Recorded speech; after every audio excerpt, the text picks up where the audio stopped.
Hello, everyone, and welcome to a brand new TJ's World According to Wrestling. I'm here to talk to you about Monday Night Raw, NXT, and finally AEW Dynamite, because they have moved back to Wednesdays now after, the American League Championship. So, hey, let's go ahead and get started.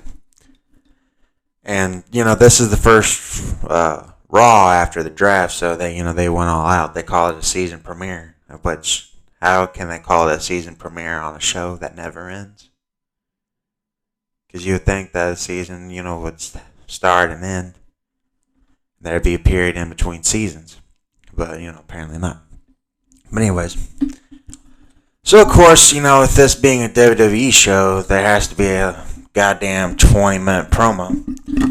And, of course, this starts off with Langston. He's fucking hyping up the crowd and shit. Which I find funny because he does like the sports teams, except for he doesn't mention the Astros at all. So the crowd actually starts chanting, "Let's go Astros." The hell with this damn crowd.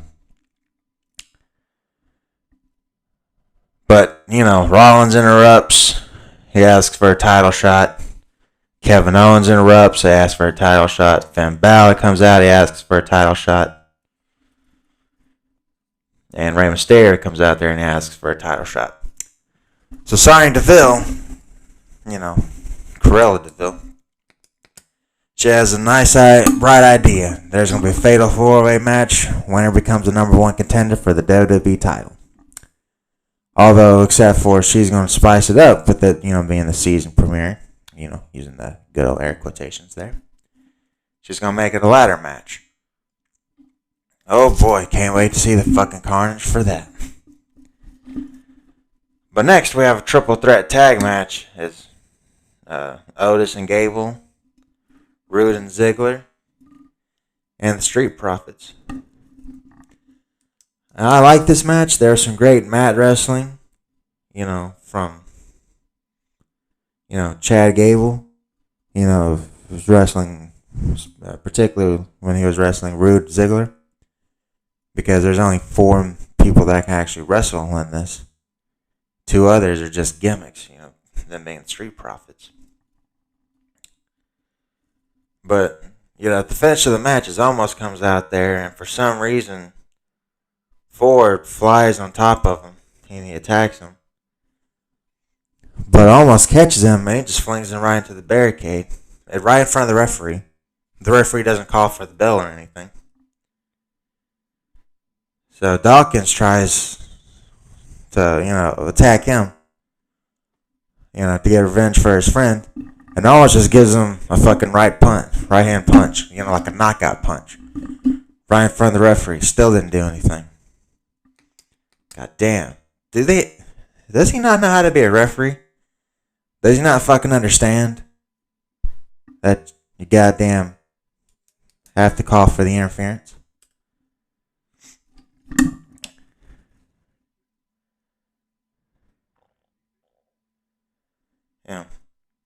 But at least Rude and Ziggler, they won the match. Because right after he punches Dawkins, Rude gives him the spine buster and he pins him. So later on tonight, this was a triple threat tag match for the number one contendership for the tag belts. So it's Rude and Ziggler versus Orton and Riddle. That'll be later on tonight. Next, we have Zelina Vega and her coronation. Who gives a shit if it wasn't, Piper or Tony Storm or Shayna Baszler? This whole thing was fucking stupid. And they actually think that they have rule or power to do anything in the WWE. You just fucking want a crown. You're not actually granted any real authority. You dumb shits. And of course, Becky Lynch, after they swap belts on, Friday Night SmackDown, she starts doing a promo. Belair comes out there and challenges Lynch for the belt. And,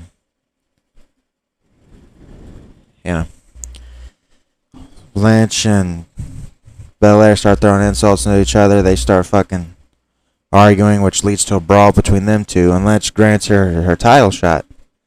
Just not this week. And then she fucking walks out.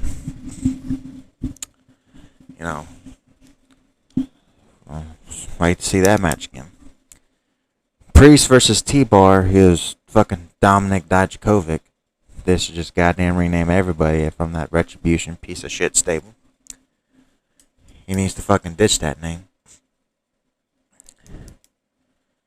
But anyways.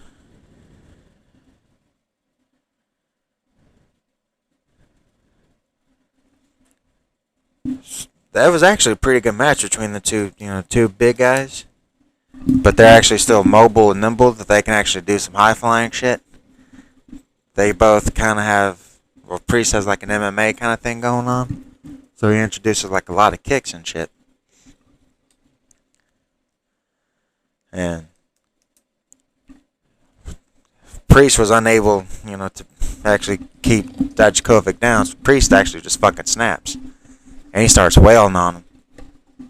And he gets fucking DQ'd, and that he snaps and just continues to beat the shit out of him. So this could be, a possible heel turn being set up. Or this could just be a possible, go in depth into who Damian Priest is and to, signify to people that this is a dangerous man that could snap at any moment. Just waiting to see what that's going to be. Keith Lee. Man, I love this guy. But his nickname of Bearcat is fucking stupid. You mean to tell me that of all the nicknames you can give a guy, you gave a black guy the same nickname as another black guy who never wrestled for your company? Yeah, okay. Whatever. He goes out there and he faces Cedric Alexander. And good thing with Shelton Benjamin out there as his manager. And, despite the numbers disadvantage, Keith Lee still won. So it's nice that they're giving him a push. It's just they should have done this fucking last year when he debuted on Raw. But hey, it's better late than never.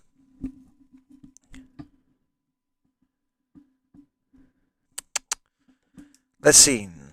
Next in this match and the show, we have Orton and Riddle versus Rude and Ziggler. And Riddle and Orton make their entrance together. And Riddle still has that fucking entrance where goddamn CGI birds fly out of his ass. Why does that fucking even happen? Are they goddamn stuffing his ass full of birds? This is just absolutely fucking insane. Oh, God. The next Rude and Ziggler come out.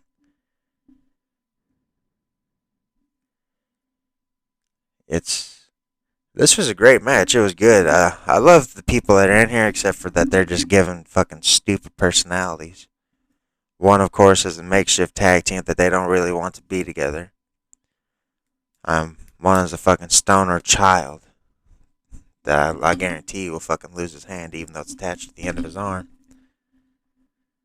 And the other two, unfortunately, despite this win earlier in the show, they've been reduced to a fucking jobber tag team. So, of course, Riddle and Orton won, because I don't think they're going to switch the belts. They're going to hold onto those belts for a long time. And now it's time for the ladder match, and let the chaos and insane bullshit begin. And it only took 2 minutes for a ladder to be introduced into the fucking match. You would think there would actually be some wrestling going on in a fucking wrestling match. But oh hell no. Oh hell no. Just fuck that. But there are some spots in here in this match that, you've seen them once, you've seen them all the time. Owens, he fucking takes a back body drop through a ladder. Balor gets a curb stop from Rollins. Rollins wins this match. So it's going to be Rollins taking on Langston for the WWE title. We set that up. Next on NXT, and this was Halloween Havoc, because they have to celebrate Halloween. And oh good lord, can you imagine the fucking bullshit that's about to ensue? Oh boy. NXT starts off with the triple threat women's ladder match for the women's tag belts. There's the usual, ladder spots, and somebody went through a table as always. Somebody gets power bombed into the fucking ladder that's crouched in between the ring and the fucking announcer's table. I really don't give a shit, but Priscilla Kelly and, her tag partner won, even though Priscilla Kelly, she climbed the fucking ladder. And she took down one of the tag belts. And the music, starts playing, and she starts celebrating like she's won the match. You've only taken down one belt, stupid. To win a fucking tag ladder match, you have to take down both belts. Yeah. Shocker. God, they're literally putting the belts on people that don't even know the fucking rules of wrestling. Even though I'm not surprised. God, this is so fucking stupid. Next, the show has a fucking haunted house where there's supposed to be this goddamn match for the North American title going on. And I didn't give a fuck. As soon as this came on, I fucking flipped the channel and watched the World Series. Because I couldn't fucking stomach watching this bullshit.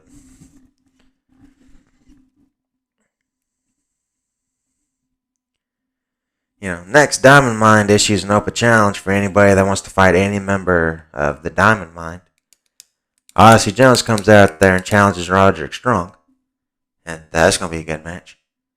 And I wasn't disappointed either. I love both of these guys. And they had a fucking great match. There's this nice finish. This nice psychology getting in that Roderick Strong's usual finisher is the end of Heartache, where he does, a suplex that goes into a backbreaker. Odyssey Jones is goddamn 400 pounds. So that's not going to be happening. So he had to improvise and use one of his other finishers, which is a flying knee. And he hit him once, and it fucking knocked him out cold. He fucking pinned him. And it was nice to see Roger Strong win and to have him get over Strong. It's just, Odyssey Jones, he's kind of like he's jobbed 3 out of the past 4 times. You've seen him on TV. I don't want that to be a common occurrence. Excuse me. Next was the NXT Women's Title match going on. It was Mandy Rose against Raquel Gonzalez. And Mandy Rose, I'm just going to say, she looks like an absolute fucking whore. I swear to God, if I was to meet her in person, I think I'd just start throwing some singles at her. Because she has no fucking wrestling talent. All she is a fucking model. And the thing is, she's not even a model in spandex. She literally looks like she's wearing a goddamn teddy out there. But anyways, then Gonzalez comes out there on a motorcycle. But, I don't really know what's the purpose of dealing with the motorcycle. But then, of course, they have to have the Chucky spot in there. Because, they're actually doing a fucking TV show around Chucky.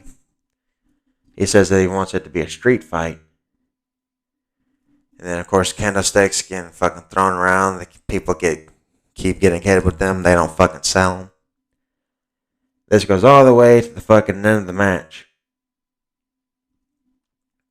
where Dakota Kai is dressed up as like a, Reaper or whatever, fucking takes a kendo stick and he whacks Raquel Gonzalez in the back of the head, and Mandy Rose, fucking pins her and win the match. So Mandy Rose, who's a woman that can't even beat herself, is now the new NXT Women's Champion. This is fucking ridiculous.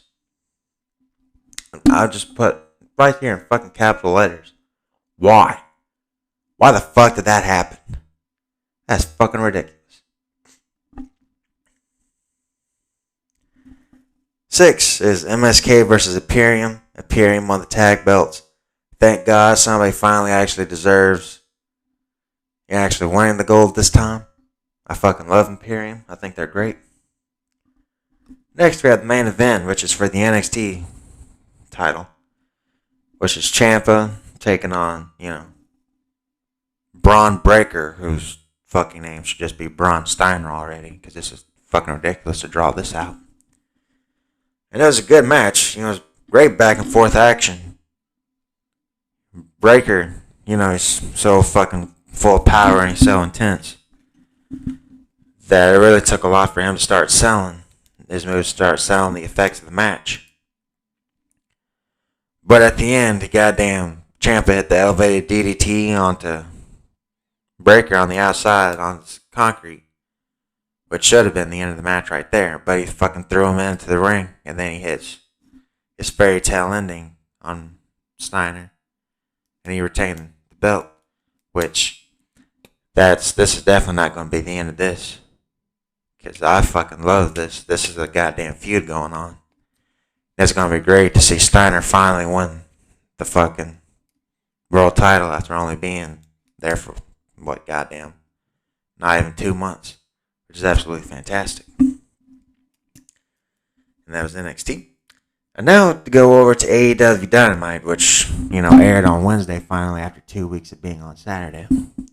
The first match is CM Punk versus Bobby Fish. And I said, holy shit. What a way to start off. This is an absolute fucking banger of a match. I love both, and these guys are going to have a great match, and they did not disappoint. Fish is great at employing his MMA fighting style as influence, since he's actually, competed as an MMA fighter before. He worked on Punk's leg throughout the entire match. And Punk does a great job of selling his leg, because, he fucking hit block shots and, knee bars. And it was absolutely amazing. And near the end of the match, they did this great double bridge to where Fish had this, was cranking on Punk in the submission hold. They did this great double bridge where they both got up. And Fish tries for a flying knee. But Punk, he fucking gets him in the air. And he hits him with the GTS and wins the match. MJF finally wrestles. And he is fucking fantastic. He beat some jobber in mere seconds. That was fantastic to get him over. And he does a promo that runs down Darby Allin and Sting. And he claims that, he'll challenge for the world title after he gets finished with that. And a weird video shows where, Darby Allin starts beating somebody up in, black and white. And he says, fucking watch out and shit. And then Allin charged MJF, chased him up the ramp and says they'll see him at Full Gear. Sammy Guevara versus Ethan Page versus for the TNT title. It was a great match between the two. But, who would ultimately prevail? Sammy Guevara, because they're going to be continuing this angle between that Inner Circle and the Men of the Year, or whatever the fuck. Let's see. Moxley beats Dark Order number 10 to advance into the World Title Tournament. Of course he had to win it, because he's not going to be losing to some goddamn jobber like that. Cody comes out there for a promo, and he tries to remain a babyface, but the crowd just completely starts booing the fucking shit out of him. Rose should just goddamn turn heel already. And next, the main event was the 8-man tag match. The Dark Order versus the Elite. And this is a tag match with 8 people in it. That 7 people I really don't give a fucking shit about. The only person I like in this match was Adam Cole. The Dark Order comes out there with a bunch of random fucking costumes on, because of course it's Halloween, they have to celebrate. The Elite comes out there as the fucking Ghostbusters. And to see Adam Cole dressed up as the Ghostbuster and still be taken seriously is fucking ridiculous. God, I love this man. Why the fuck are they burying him like this? But anyways, towards the end of the match, some shenanigans fucking goes on. There's a Stay Puft Marshmallow Man that gets into the ring. When the fucking all the Dark Order fucking gets out of the ring because they're scared and they've been ran off by the Elite. He fucking starts beating up everybody until there's one person left. And he takes his mask off to reveal that it's goddamn Adam Page. And he fucking lays out There you go, Matt Jackson. And allows the Dark Order to pin him, so the Dark Order win the match. And Adam Page, fuck the Elite over to continue the storyline where Adam Page is going to be challenging Omega for the world title. And, I can't wait to see that match in Full Gear. See it come full circle. It's just, I kind of think they missed the opportunity to have Adam Page be the world champion. Because I think Daniel Bryan should be the world champion now. Because I believe he'll get mainstream recognition for that company. I think he'll actually carry that company to a new stratosphere. But we'll see what happens, though. Thank you all for listening, everybody. Don't forget to like, share, and subscribe. Leave a comment down below. Turn on the notifications bell. And I'll see you all next time. Bye-bye.